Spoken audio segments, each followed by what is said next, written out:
بسم اللہ الرحمن الرحیم۔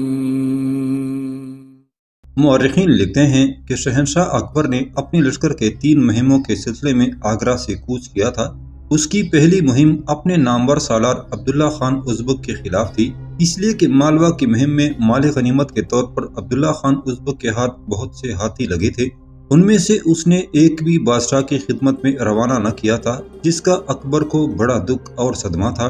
اس کے صوبے داروں یا عاملوں میں سے جو کوئی بھی مال غنیمت پر قبضہ کرتا اور اس کی خبر اکبر کو نہ ہونے دیتا یا ہاتھی جمع کرنے لگتا، تب اکبر کو یہ شبہ ہونے لگتا کہ وہ طاقت اور قوت پکڑ رہا ہے اور کسی بھی موقع پر مغل سلطنت کے خلاف سرکشی اور بغاوت کر سکتا ہے۔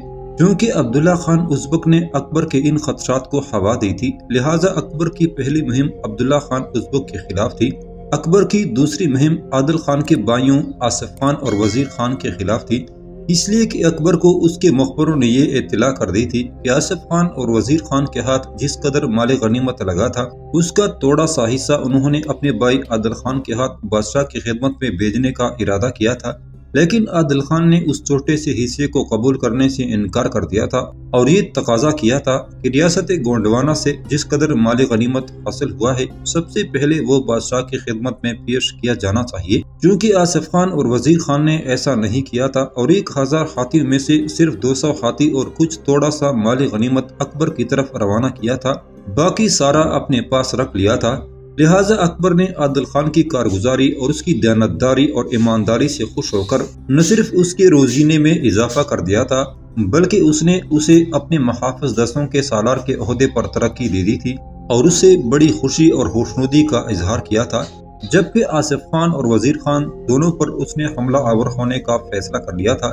اکبر کی تیسری مہم برہان پور کے حاکم مبارک شاہ کے خلاف تھی، اس لیے کہ جس وقت باز بہادر کے شکست کے بعد اس کے علاقوں پر مغلوں کا قبضہ ہو گیا تو باز بہادر کے سارے سالاروں کا حاکم اکبر نے پیر محمد کو بنایا تھا، جبکہ باز بہادر شکست اٹھا کر برہان پور کے حاکم مبارک شاہ کے پاس آ گیا تھا، پھر اس کی مدد سے ایک لشکر لے کر آیا تھا، پیر محمد کو شکست دی تھی، جس کے نتیجے میں پیر محمد دریا نرمدا میں ڈوب کر ہلاک ہو گیا تھا۔ چنانچہ اس کی ہلاکت کو سامنے رکھتے ہوئے اکبر نے برہان پور کے حکمران مبارک شاہ سے اس کا انتقام لینے کا تہیہ کر لیا تھا، جبکہ عادل خان ایک اچھے سالار کی حیثیت سے اس لشکر میں شامل ہوا تھا۔ مورخین لکھتے ہیں کہ اکبر بڑے عجیب سے انداز میں ان تینوں مہموں پر روانہ ہوا تھا۔ آگرہ سے روانہ ہونے کے بعد شکار کھیلتے ہوئے وہ جنوب کی طرف بڑھا۔ سب سے پہلے وہ عبداللہ خان ازبک سے باس پرس کرنا چاہتا تھا، لہٰذا پہلے اس نے عبداللہ خان کا رخ کیا تھا۔ ابھی اکبر حالت سفر میں ہی تھا کہ برسات کا موسم شروع ہو گیا اور زوردار بارشیں شروع ہو گئی تھیں، لیکن بارشوں کی پرواہ کیے بغیر اکبر نے اپنی مہم کو جاری رکھا۔ دوسری طرف عبداللہ خان ازبک بھی سمجھ گیا تھا کہ اکبر اپنی لشکر کے ساتھ اسی کا رخ کیے ہوئے ہے، لہٰذا وہ اکبر اور اس کے لشکر سے خوفزدہ ہو کر اپنے بال بچوں اور مال و اسباب کو لے کر گجرات کی طرف بھاگ نکلا۔ اکبر کو جب اس کے اس طرح بھاگنے کی خبر ہوئی تو اس نے بڑی تیزی سے لگ بھگ 25 کوس تک عبداللہ خان ازبک کا تعاقب کیا۔ پھر عبداللہ خان ازبک بھاگ نکلنے میں کامیاب ہو گیا تھا، لیکن اس کے ساتھ جو ساتھی تھے اور اس کے اہل خانہ بھی اکبر کے قبضے میں آ گئے تھے۔ عبداللہ خان ازبک کے بھاگ کر گجرات چلے جانے کے بعد برہان پور کے حاکم مبارک شاہ کو فکر لاحق ہوئی کہ اکبر اب فارغ ہو کر اس کے خلاف حرکت میں آئے گا، چنانچہ اس نے اپنی عافیت اسی میں سمجھی کہ اکبر کی فرمان برداری اور اطاعت قبول کر لی۔ اس نے ایسا ہی کیا، ساتھ ہی اس نے اپنی ایک خوبصورت اور حسین لڑکی کو بھی اکبر کے عقد میں دے دیا تھا۔ عبداللہ خان ازبک اور مبارک شاہ کے معاملات درست کرنے کے بعد اکبر نے اپنے لشکر کے ساتھ مالوا میں قیام کیا۔ مالوا کا حاکم اس نے عبداللہ خان ازبک کی جگہ بہادر خان کو مقرر کیا اور یہ شخص جب مالوا کا انتظام سنبھال چکا تو اکبر یقیناً آصف خان اور وزیر خان کے خلاف حرکت میں آنا چاہتا تھا کہ حالات کچھ ایسے تبدیل ہوئے کہ اکبر کو آگرہ کا رخ کرنا پڑا، اس لیے کہ جن دنوں اکبر نے اپنی لشکر کے ساتھ مالوا میں قیام کیا ہوا تھا، افغانوں نے بہار پر پوری طاقت اور قوت کے ساتھ حملہ کر کے اس پر قبضہ کر لیا تھا۔ ان علاقوں میں اس وقت اکبر کی طرف سے علی قلی خان حاکم تھا، چنانچہ علی قلی خان افغانوں کی اس بغاوت کو فروغ کرنے کے لیے روانہ تو ہوا، لیکن اس نے محسوس کیا کہ افغانوں پر حملہ کرنا کچھ آسان کام نہ تھا، اس لیے کہ علی قلی خان کے مقابلے میں وہ تعداد میں بہت زیادہ تھے۔ چنانچہ اس نے اندھیاری باری کے مقام پر خیمہ زن ہو کر حالات کا جائزہ لینا ہی مناسب سمجھا۔ علی قلی خان نے جب اندیاری باری کے مقام پر خیمہ زر ہو کر حالات کا جائزہ لینا چاہا تو افغانوں نے اس پر حملہ کر دیا۔ علی قلی خان نے مقابلہ کیا لیکن افغانوں کے مقابلے میں اسے بدترین شکست کا سامنا کرنا پڑا اور وہ اپنے لشکر کو لے کر بھاگ نکلا۔ حملہ آور افغانوں نے علی قلی خان کے خیموں کی خوب لوٹ مار کی، یہاں تک کہ علی قلی خان اپنے لشکریوں سے ایسا جدا ہوا کہ چند خدمتگاروں کے ساتھ فرار ہو کر ایک قلعہ بندی کے قریب پناہ گاہ میں جا پہنچا۔ افغان لشکری اس کے تعاقب میں تھے۔ پناہ لینے کے بعد علی قلی خان نے نشانہ لے کر افغان لشکر کی کماندار فتح خان کے بھائی حسن خان کے ہاتھی کو مار گرایا۔ جب ہاتھی پر تیر اندازی کر کے علی قلی خان نے اسے زخمی کیا، تب حسن خان کا ہاتھی گرا تو حسن خان کے لشکریوں نے یہ جانا کہ ہاتھی گر گیا ہے اور اس کے ساتھ ہی یقیناً حسن خان بھی مارا جا چکا ہے۔ اسی دوران افغانوں کی بدقسمتی کے افغان پڑاؤ میں ایک ہاتھی زنجیر توڑ کر بھاگنے میں کامیاب ہو گیا۔ اس ہاتھی نے میدان جنگ میں ایک اور ہاتھی کو بھی ہلاک کر دیا۔ ان پے در پے واقعات سے افغان لشکریوں کو یہ غلط فہمی ہو گئی کہ علی قلی خان کے ہاتھوں انہیں شکست ہو چکی ہے اور یہی وجہ ہے ہاتھی بغیر کسی نظم و ضبط کے ادھر ادھر بھاگتے پھر رہے ہیں۔ یہ صورتحال دیکھتے ہوئے افغان شکست اٹھا کر اپنے سر پر پاؤں رکھ کر بھاگ گئے۔ علی قلی خان نے اس سے فائدہ اٹھایا، اپنے منتصر لشکر کو جمع کیا، زوردار انداز میں بھاگتے افغانوں پر حملہ آور ہوا اور اپنی شکست کو اس نے شاندار فتح میں تبدیل کر دیا۔ آخر علی قلی خان نے اپنے بھائی بہادر خان کے ساتھ پوری طاقت اور قوت کے ساتھ بھاگتے ہوئے افغانوں کا تعاقب شروع کر دیا۔ اس تعاقب کے دوران علی قلی خان اور اس کے بھائی نے انگنت افغان لشکریوں کو موت کے گھاٹ اتار دیا، جس کے نتیجے میں افغان لشکریوں کے اندر افراتفری اور بدنظمی پھیل گئی تھی۔ جس کسی کا جدھر منہ اٹھا ادھر ہی بھاگ گیا، جس کے نتیجے میں علی قلی خان اور بہادر خان کے ہاتھ بے شمار مالی غنیمت لگا۔ اسی دوران اکبر کی طرف سے کچھ سفیر بھی علی قلی خان کی خدمت میں حاضر ہوئے، لیکن علی قلی خان نے اس فتح کے نشے اور گھمنڈ میں اکبر کے ان سفیروں کو کوئی اہمیت نہ دی، نہ ان سے بات کی، بلکہ سارا مال غنیمت سمیٹ کر جون پور کی طرف چلا گیا اور اس مال غنیمت میں سے ایک تنکا بھی اس نے اکبر کی طرف روانہ نہ کیا۔ ان حالات کو سامنے رکھتے ہوئے اکبر مالوا سے آگرہ کی طرف گیا۔ وہاں پہنچ کر حالات کا جائزہ لینے کے ساتھ ساتھ اس نے کچھ تعمیرات کے کام بھی شروع کر دیے۔ سب سے پہلے آگرہ سے تقریباً 7 میل جنوب میں ککرالی کے مقام پر ایک محل اور شکار گاہ بنانے کا منصوبہ بنایا۔ ساتھ ہی اس نے درباریوں کو محل سے باہر رہائشی مکانات تعمیر کرنے اور باغات لگانے کی بھی اجازت دے دی تھی۔ کام کی تکمیل کے لیے اکبر نہ صرف خود آگرہ سے نکل کر اس جگہ عام مقیم ہوا تھا، بلکہ عادل خان اور کچھ دوسرے سالاروں کو بھی اپنے ساتھ رکھا تھا۔ مورخین لکھتے ہیں کہ اس جگہ کا نام اکبر نے نگر چاؤں رکھا۔ یہاں جو محل اکبر نے تعمیر کیا وہ عموماً آنے والے دور میں کبوتر بازی، چوگان اور رنگین محفلوں کے مصرف میں آتا رہا۔ بعد میں یہی نگر چاؤں اس وقت ویران ہوا جب اکبر نے اپنی حکومت کے آخری دور میں فتح پور سیکری کو ان مقاصد کے لیے منتخب کر لیا۔ اسی دوران اکبر نے آگرہ کے قلعے کو نئی شکل و صورت دینے کا پروگرام بنایا اور حکم دیا کہ پرانی اینٹ کے اس قلعے کے جگہ پتھروں کا نیا قلعہ تعمیر کیا جائے۔ اکبر کا تعمیر کردہ یہ قلعہ آج بھی موجود ہے۔ اس نئے قلعے کی تعمیر میں 15 برس صرف ہوئے اور کروڑوں روپے خرچ ہوئے۔ ابو الفضل جو اکبر کے 9 رتنوں میں سے ایک تھا، اس کے مطابق اکبر نے آگرہ میں 500 سے زیادہ عمارتیں تعمیر کروائیں۔ ان عمارتوں کے نمونے بنگال اور گجرات کی بعض عمارات کے مطابق تعمیر کیے گئے اور بہت سے ماہر معمار مختلف مقامات سے بلائے گئے۔ لودھی حکمرانوں کا پرانا آگرہ دریائے جمنا کے کنارے موجود ہے، جبکہ دریا کے دائیں کنارے اکبر نے نیا شہر تعمیر کیا۔ بعد ازاں شاہ جہان نے اس کا نام تبدیل کر کے اکبر آباد رکھ دیا تاکہ اس کے دادا کے نام پر شہر آباد رہے۔ عادل خان اپنے مکان کے صحن میں جو چھوٹا سا استقبال تھا اس میں اپنے گھوڑے کو قریرہ کر رہا تھا کہ دروازے پر دستک ہوئی۔ اس دستک پر وہ چونکا، گھوڑے کو قریرہ کرنا اس نے بند کر دیا، پھر کہنے لگا، دروازہ کھلا ہے، کون ہے؟ اندر آ جاؤ۔ عادل خان کی اس پکار کے جواب میں کملا دیوی اور رتن کماری دونوں مکان میں داخل ہوئی تھی۔ انہیں وہاں دیکھتے ہی عادل خان کو کسی قدر حیرت ہوئی تھی، خوشی کا اظہار بھی کیا تھا۔ ہاتھ پکڑا ہوا قریرہ اس نے ایک طرف رکھ دیا۔ بائیں جانب پانی سے بھرا ہوا ناند نما حوض تھا، اس میں اس نے ہاتھ دھوئے، پھر ان دونوں کو مخاطب کر کے کہنے لگا، وہ صدر دروازے کے پاس جو کمرہ ہے اس میں بیٹھو، میں آ رہا ہوں۔ صحن میں کھڑے ہی کھڑے کملا اور رتن دونوں نے پہلے مکان کا جائزہ لیا۔ سامنے 2 کمرے تھے، انہوں نے اندازہ لگایا کہ کمرے کافی بڑے بڑے تھے۔ کمروں کے آگے کشادہ اور پختہ برآمدہ تھا۔ برآمدے کے ایک کونے میں مطبخ اور دوسری طرف طہارت خانے تھے۔